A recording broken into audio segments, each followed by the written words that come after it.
La savane africaine. Les plaines s'étendent à perte de vue.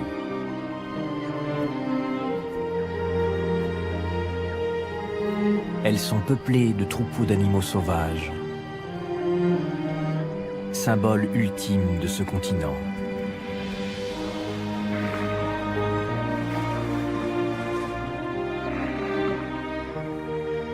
Cet environnement est très dur aussi. Dans ce décor se trament des luttes impitoyables.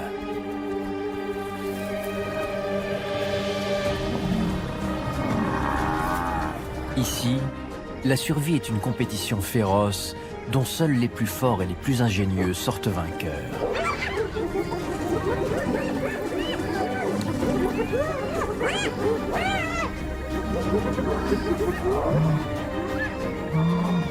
Mais la savane n'est pas seulement peuplée par des proies et des prédateurs. Sur son sol poussent des arbres dont certains sont remarquables. Ces géants ont été baptisés les arbres de la vie, parce qu'ils offrent aux animaux deux éléments essentiels à leur survie, de la nourriture et de l'ombre.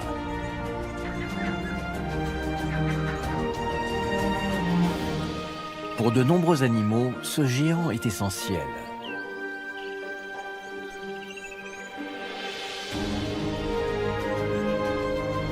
Cet arbre de la vie est le marula.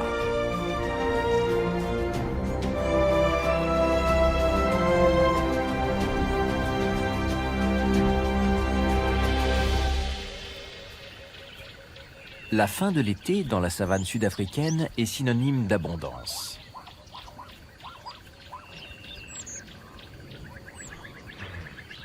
Les plaines de Tin Swallow sont couvertes de hautes herbes fraîches. Elles s'étendent au Manyeleti, une réserve animalière de 23 000 hectares qui jouxte le célèbre parc national sud-africain du Kruger, en Afrique du Sud. Les arbres et les arbustes produisent une myriade de fruits. Les grimpeurs se servent sur les branches. Et les herbivores les récupèrent à même le sol.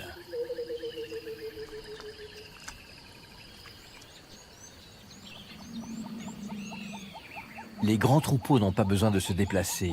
Ils trouvent de l'herbe et de l'eau tout autour d'eux.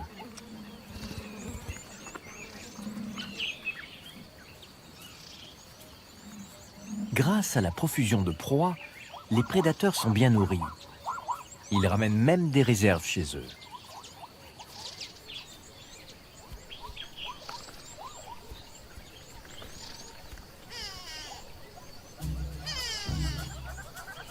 Ses frères guépards tiennent à l'œil les herbivores.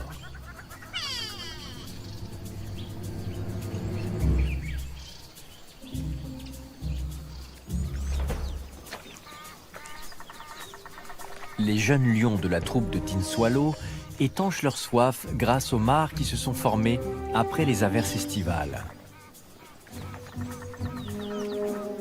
Ils sont rejoints par leur père.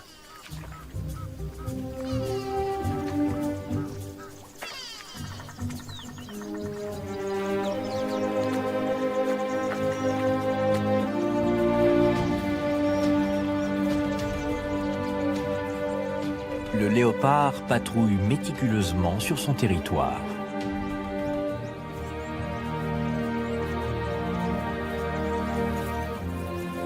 Il marque de son urine les points stratégiques comme les fourrés et les arbres.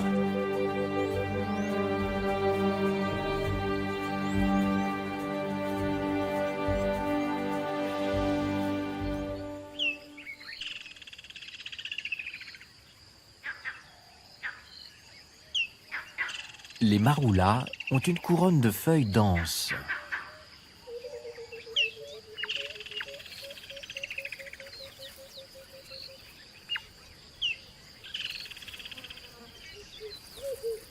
Les branches sont chargées de fruits mûrs. Les singes vervets et les écureuils font un véritable festin. Ils sont méthodiques quand ils mangent. Il pèle les fruits avec une dextérité remarquable. Puis, il savoure la chair bien juteuse, très riche en vitamine C. Après avoir nettoyé le noyau, l'écureuil l'ouvre et mange les 2 ou 3 graines, si riches en protéines et en huile. Pour le petit rongeur, un seul fruit du marula équivaut à un repas complet. Il est vrai que l'écureuil ne pèse pas plus d'1 kilo. Un éléphant de 3 tonnes mange bien plus. À la fin de l'été, le marula est très généreux en fruits.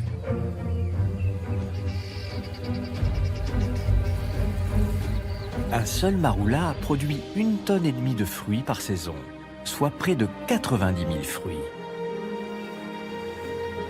Face à une telle abondance, l'éléphant peut même faire le difficile. Il préfère les fruits bien verts encore accrochés aux branches. Un petit coup de tête et il provoque la chute des plus mûrs. Il les ramasse et les glisse un par un dans sa bouche. Un éléphant mange l'équivalent de 6% de son poids pour satisfaire ses besoins énergétiques. Il met d'ailleurs une bonne partie de la journée et de la nuit pour ingurgiter 170 kg de fruits, d'herbes et de feuilles.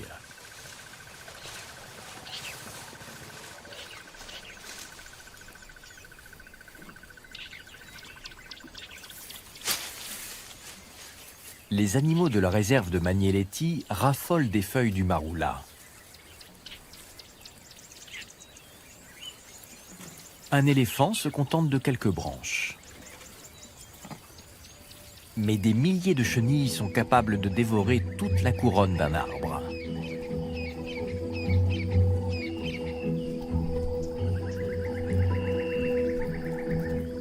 La chenille du papillon lune n'a qu'un objectif pendant 6 semaines, engraisser le plus possible et se fabriquer un cocon en soie où elle hibernera pendant la métamorphose.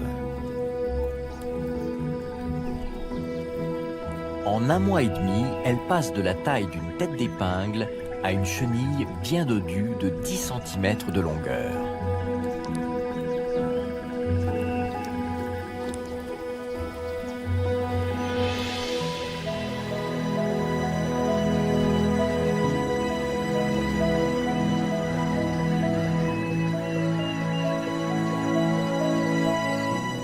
Et puis, elle s'arrête de manger, se trouve une belle branche et se tisse un cocon en soie à la lumière de la lune.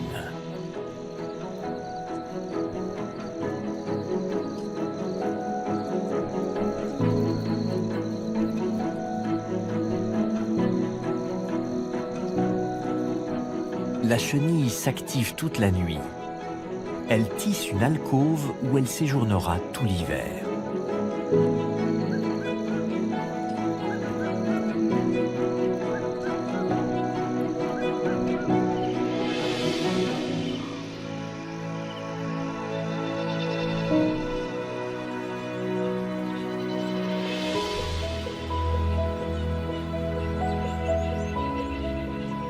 Au petit matin, elle ajoute la touche finale en refermant l'orifice qui ne s'ouvrira que pour laisser apparaître un des plus grands miracles de la nature.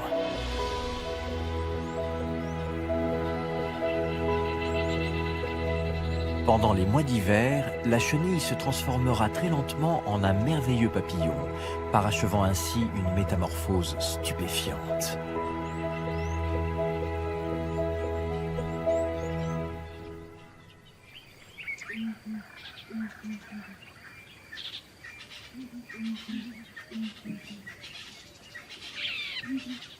Les matins d'hiver sont très froids dans la réserve de Magneleti.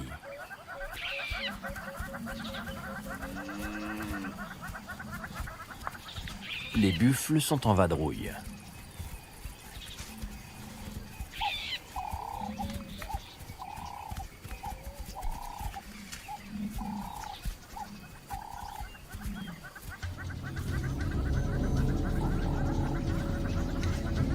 Ils sont suivis par les jeunes lions de Tin Swallow.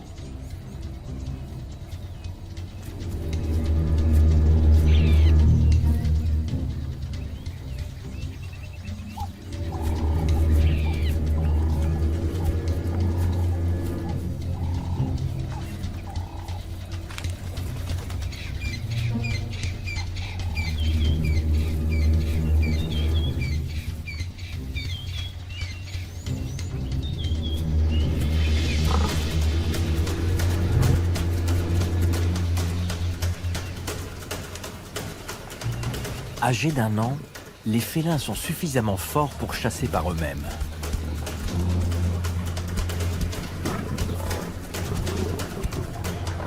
Ils ont régulièrement observé leurs parents tuer un buffle. Ils les ont même aidés à en chasser peu avant de quitter la troupe. Au fil du combat, ils se rendent compte que ce ne sera pas une partie de plaisir. Ils doivent faire chuter leur proie sur un flanc en la poussant de toute leur force. Mais ils ne sont pas encore assez lourds ni assez puissants pour tuer un animal aussi massif.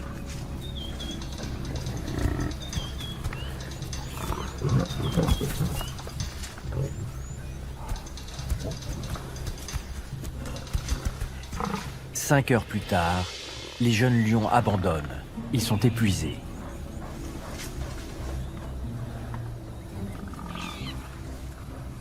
Le buffle est très coriace. Il s'en tire avec des blessures superficielles sur la croupe et sur la queue. Après avoir retrouvé son souffle, il rejoint son troupeau.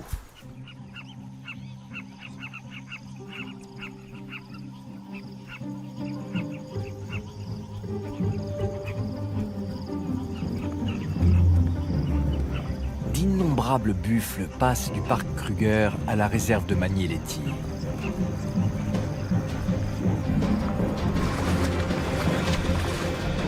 Ils viennent chercher de l'eau.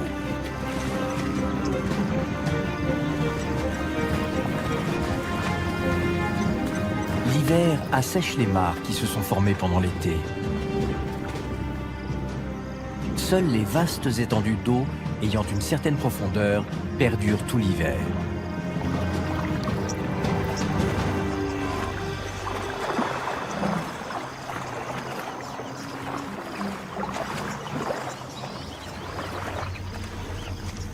Les troupeaux d'herbivores sont tenus à l'œil en permanence.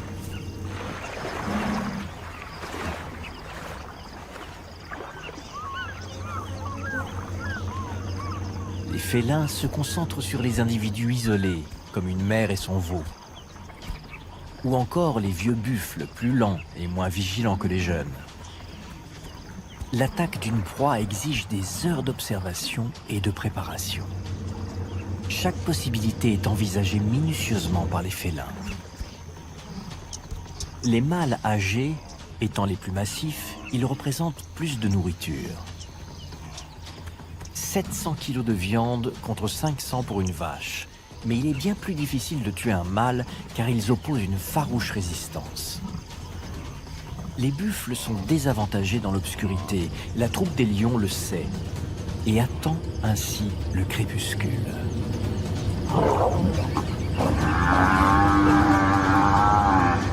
Le silence de la nuit est déchiré par les beuglements de la proie mise à mort par les félins. La matinée hivernale résonne des rires de hyènes satisfaites de se repaître d'une carcasse.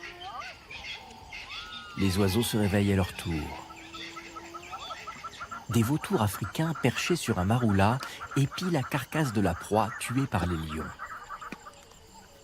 Les hyènes ont nettoyé les os. Il ne reste quasiment plus de viande. Un des lions revient pour récupérer son dû. Il fait mine d'attaquer les charognards.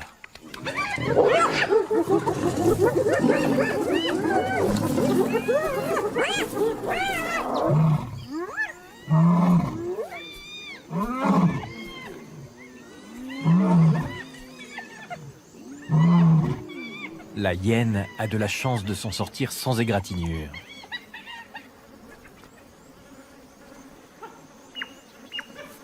Il ne reste que les os et la peau. Pourtant, le lion ne renonce pas.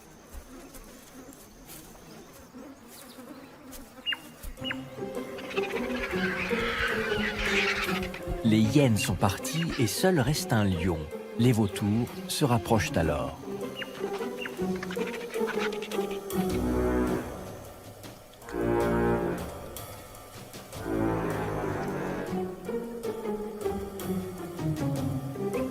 Mais le lion n'est pas partageur. Les vautours s'approchent un peu trop.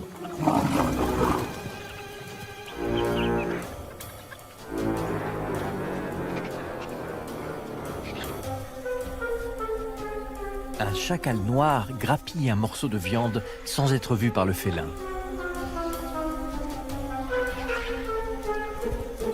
Les vautours charognards adoptent la tactique du harcèlement, mais le lion est implacable.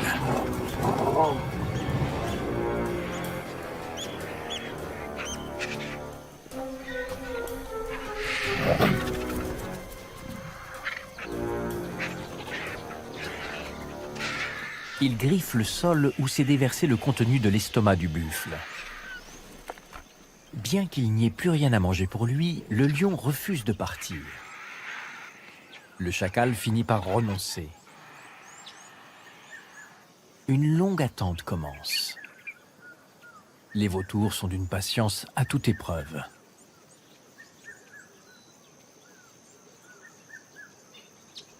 Soudain, le lion s'en va.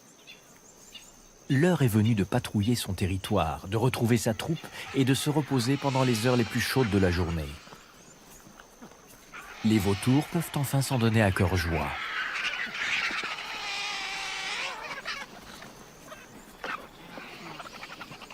Grâce à leur petite tête et à leur bec crochu, les vautours atteignent les recoins qui sont hors d'atteinte des crocs des prédateurs. Ils récupèrent la viande dans les plus petites cavités.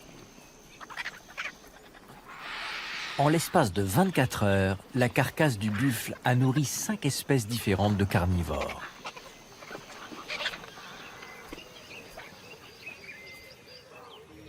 Les prédateurs de Magnélétie exploitent le moindre relief de leur territoire. Les deux frères guépards utilisent un vieux nid de termites pour observer les troupeaux qui broutent à proximité.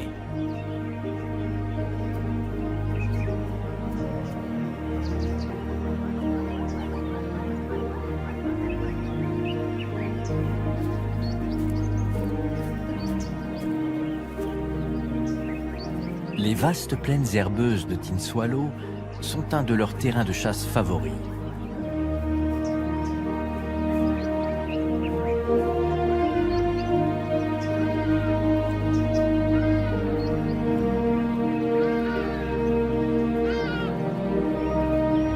Ils marquent d'innombrables repères leur territoire.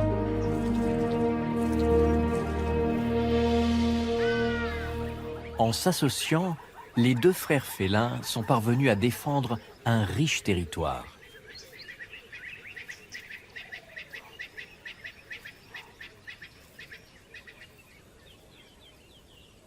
Le léopard préfère les zones de fourré pour passer inaperçu, mais il lui faut aussi des arbres pour dévorer ses proies et se reposer bien à l'abri.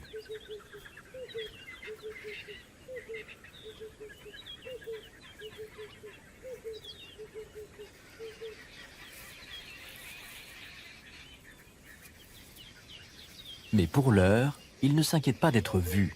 Il courtise une femelle.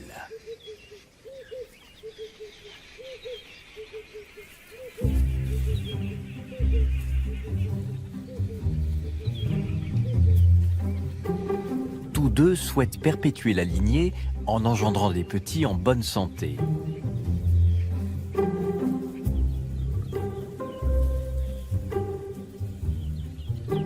Le moment intime est bref. Il n'y a pas de préliminaire, pas de jeu de séduction.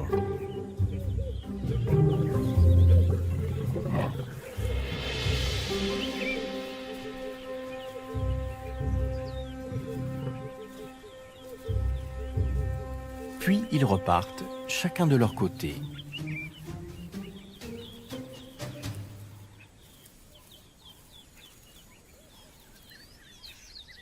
Le mâle retourne près du grand arbre où il a accroché une proie. Mais un hôte imprévu aimerait aussi s'en emparer. Le maroula convient à merveille au léopard, mais cet acacia fait aussi l'affaire. Nul charognard terrestre n'est capable de grimper le haut tronc qui monte à pic. La hyène espère que la carcasse finira par glisser de la branche.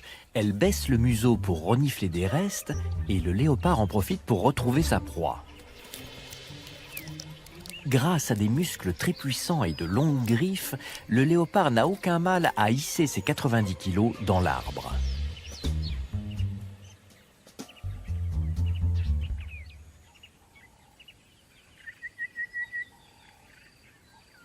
Il a grignoté la proie pendant plusieurs jours. Il ne reste quasiment plus rien à manger. De tous les félins de Magnélétie, le léopard est le seul qui se restaure à son aise. Les guépards se font régulièrement voler leur proie par les hyènes et les lions sont obligés de se gaver faute de pouvoir emporter la proie. Le léopard, lui, peut prendre le temps de savourer. Sa proie est à l'abri dans un arbre, hors d'atteinte des lions et des hyènes. Un impala de 50 kilos suffit pour le nourrir 5 jours. Cela lui laisse du temps pour vaquer à d'autres occupations.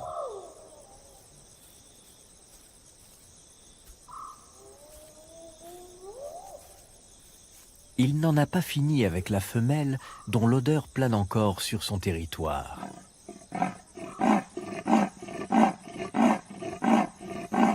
Elle l'entend au loin, mais attirée par l'odeur du sang, elle grimpe sur l'arbre du mâle. Même un excellent chasseur ne dédaigne pas un repas sans effort.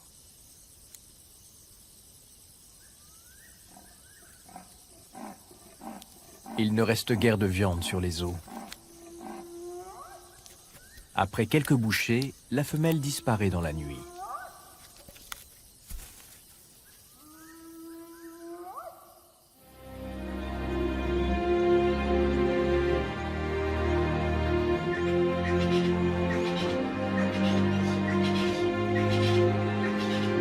En Afrique du Sud, la période hivernale s'étend sur 4 mois. Le climat est alors doux et sec et il ne pleut jamais. Les animaux et les plantes vivent alors sur les réserves accumulées pendant l'été très pluvieux.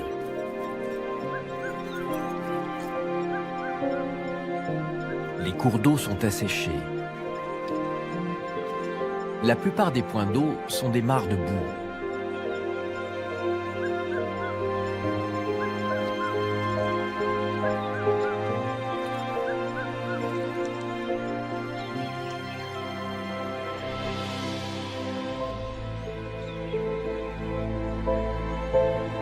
Ce marou-là semble sec et mort.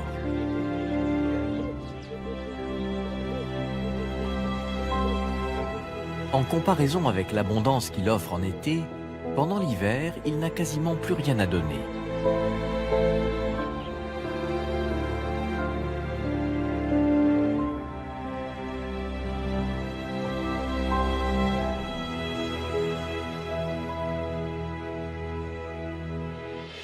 Seuls des écureuils en tirent profit. Ils y ont élu domicile. Mais comme le maroula ne les nourrit plus, ils sont obligés de descendre sur le sol pour trouver quelque nourriture. Ils utilisent pour se cacher le terrier d'une mangouste naine du sud. La mangouste le partage volontiers.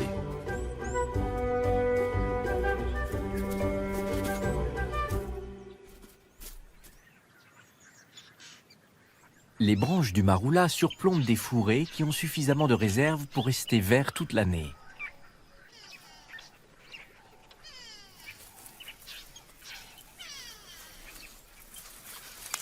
L'éléphant se contente de ce qu'il trouve autour pour assouvir sa faim.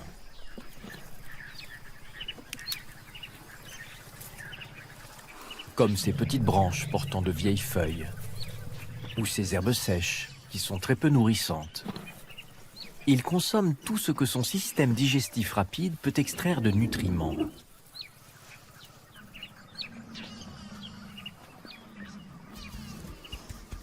Les buffles ont un système digestif plus efficace. En ruminant, c'est-à-dire en mâchant une seconde fois la cellulose des végétaux, ils en extraient davantage d'énergie. Seul désavantage, la rumination exige de l'eau.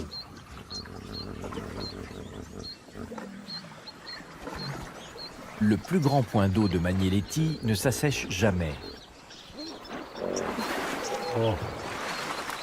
Il y a des heures où l'affluence est à son comble.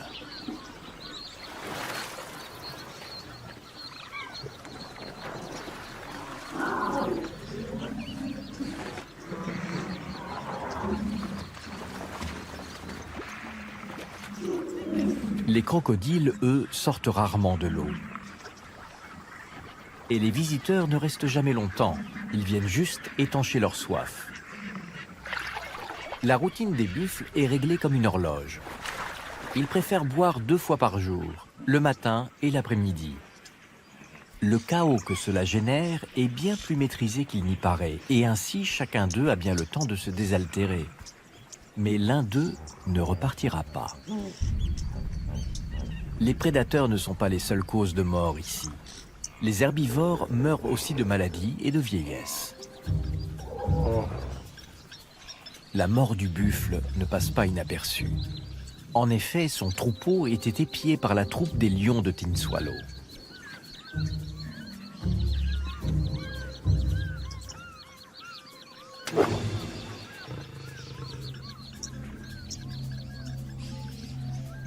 Les félins vont devoir se battre pour se nourrir de la carcasse. Les crocodiles se mêlent au festin.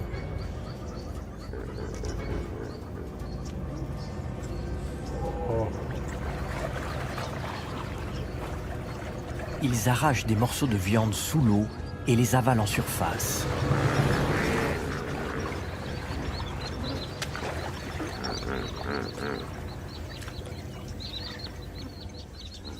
Les lions n'ont pas l'habitude d'être en reste. Ils n'ont pas encore renoncé au buffle.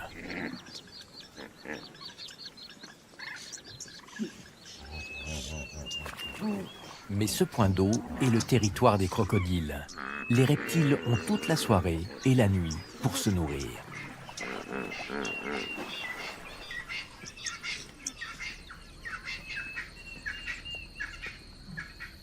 Les lions, frustrés, observent la scène. La carcasse est hors d'atteinte. Les crocodiles défendent farouchement leur repas.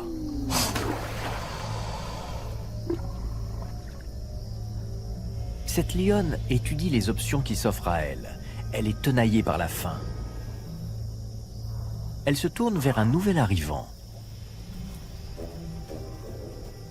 Un hippopotame quitte le point d'eau pour aller brouter de l'herbe. Il le fait chaque soir à la même heure, et il ne va pas changer ses habitudes ce soir.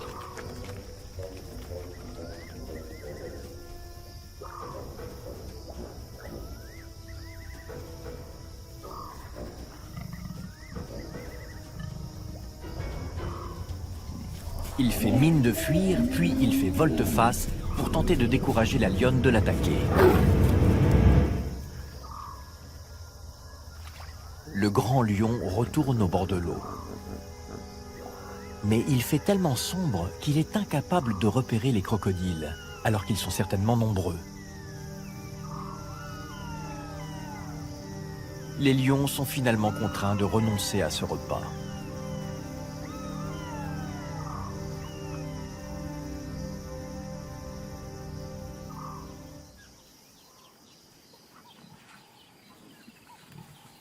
Le matin brumeux révèle que les jeunes lions qui n'ont pas suivi les adultes au bord de l'eau ont eu plus de chance.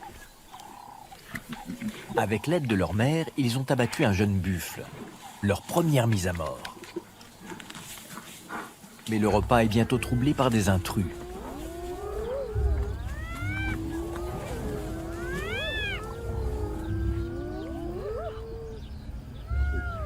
Pour chaque jeune lion, il y a un adversaire de même taille et de même force.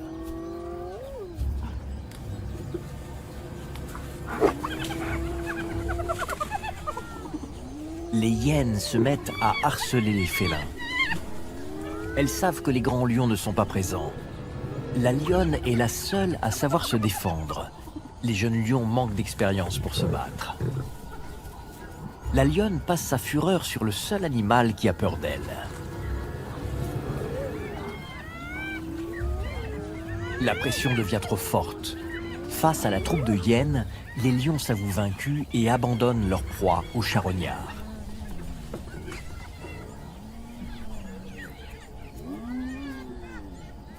Les hyènes ont de nouveau volé un repas à des prédateurs.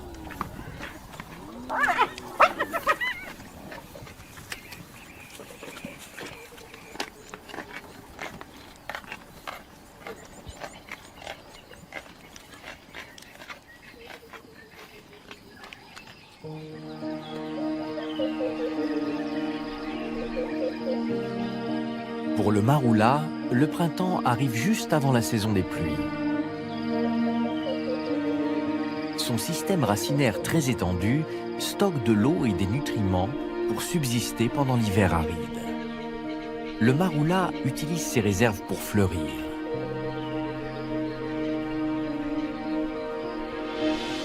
De petites fleurs inodores font leur apparition à l'extrémité des branches.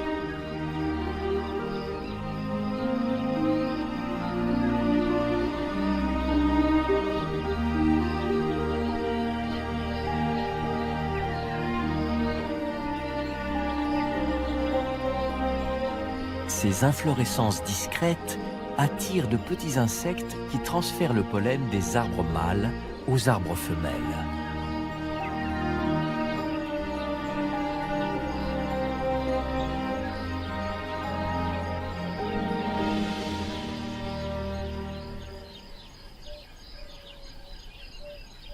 Les températures printanières chaudes dans la réserve de Magnelletti déclenchent la pousse des feuilles du maroula. Mais ce n'est pas tout.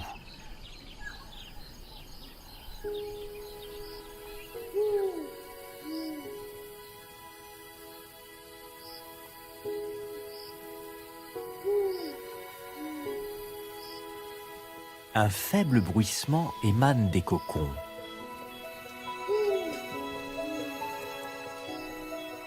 La chenille qui a tissé le cocon à la fin de l'été émerge alors sous une forme bien différente.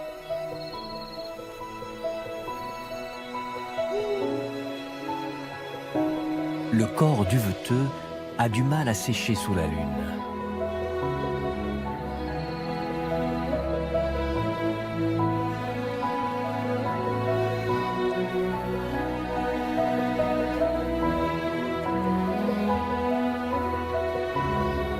Les ailes déploient leur splendeur en l'espace de quelques minutes.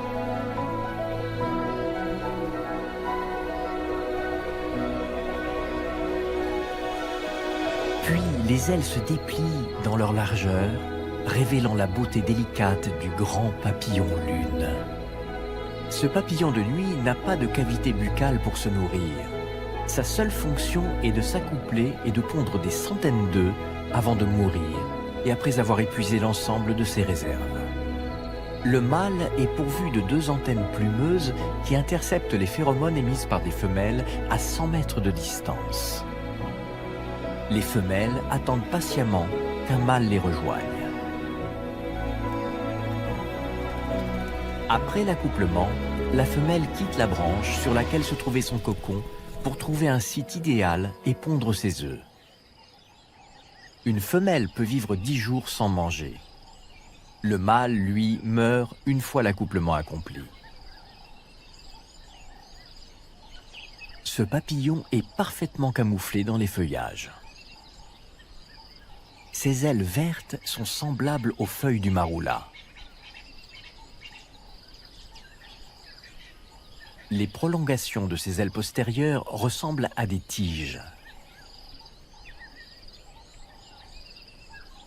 Les taches imitent les yeux de hibou pour éloigner les prédateurs. Grâce à ces caractéristiques, la femelle est bien camouflée pendant qu'elle pond les œufs et assure ainsi la perpétuation de son espèce.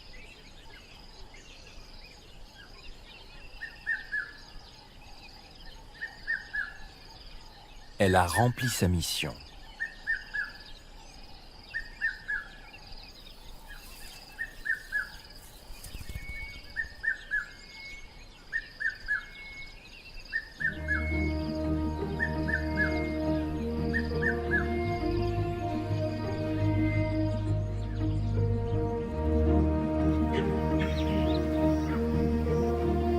Le maroula est un livre d'histoire, de contes et de légendes.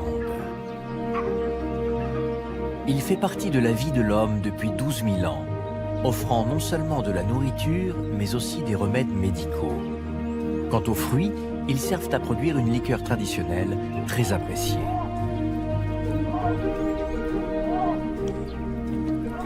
Selon une légende, des animaux auraient été intoxiqués par des fruits de marula qui auraient fermenté. Une autre raconte que ces fruits sont capables d'enivrer des éléphants. De récentes études scientifiques ont montré que ces légendes sont bien sûr infondées.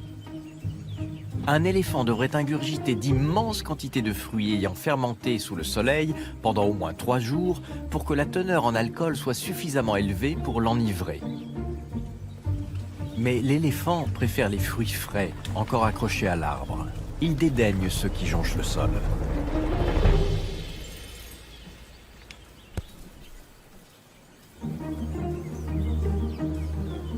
Et les fruits que l'éléphant ingurgite ne restent pas assez longtemps dans son système digestif pour fermenter. La légende des éléphants ivres ne serait donc qu'une histoire pour faire rire.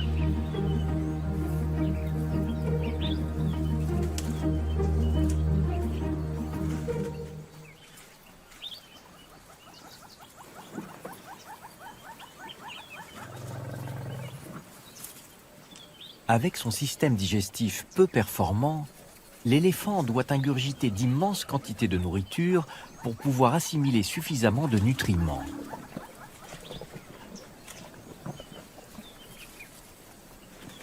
Il rejette 60% des nutriments qu'il consomme.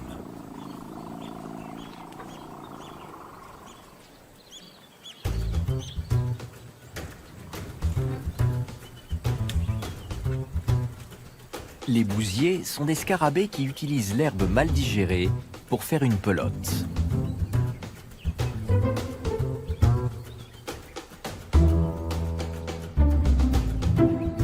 Celui-ci, par exemple, se dépêche de la fabriquer pour ne pas se la faire voler par ses congénères.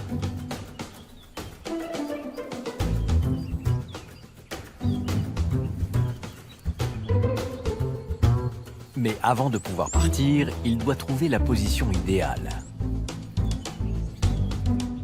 Pour scruter les environs, il monte sur sa pelote en exécutant la danse des scarabées.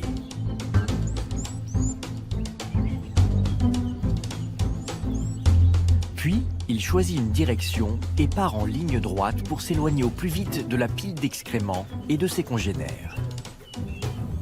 Une fois qu'il a trouvé le rythme de poussée, plus rien ne l'arrête.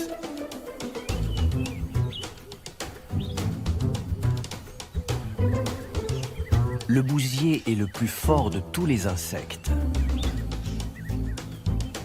Son corps d'à peine 20 grammes est capable de tirer un objet pesant 1000 fois son poids et de faire rouler une pelote fécale 10 fois plus grosse que lui.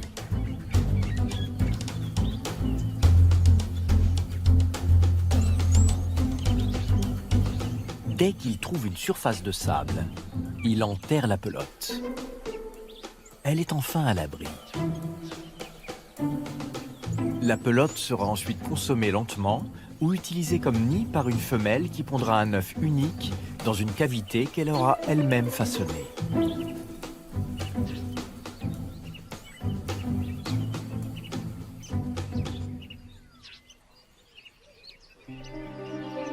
Le parc du Magnéléti constitue l'une des savanes les plus diversifiées d'Afrique.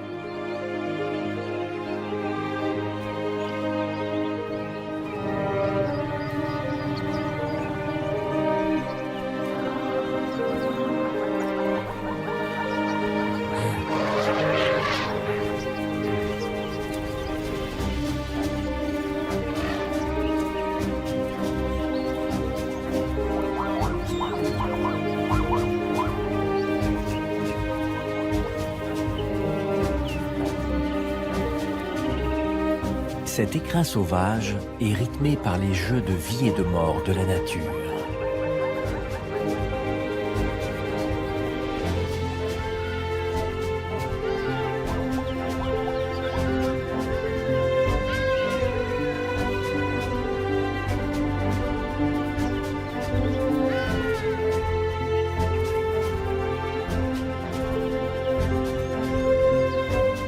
C'est une mosaïque d'habitats diversifiés et chaque espèce de félin y trouve celui qui correspond le mieux à son mode de vie.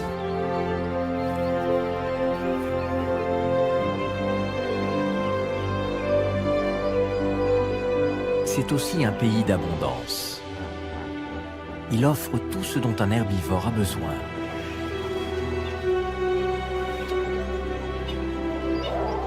De l'eau toute l'année durant. Les herbivores disposent d'immenses plaines herbeuses.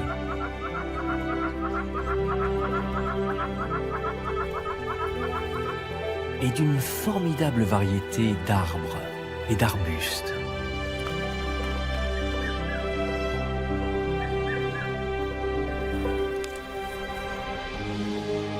Dans le Magnélétie, une espèce fait partie des arbres de vie, le maroula.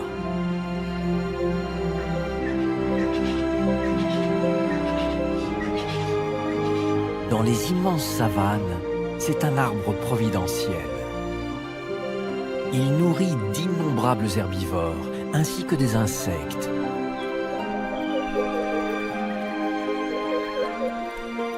Des primates culottés, de petits rongeurs.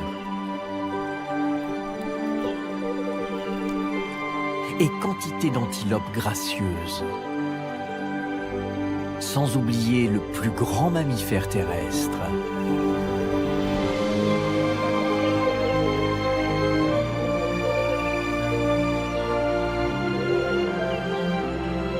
Le maroula mérite plus que jamais son titre d'arbre de vie.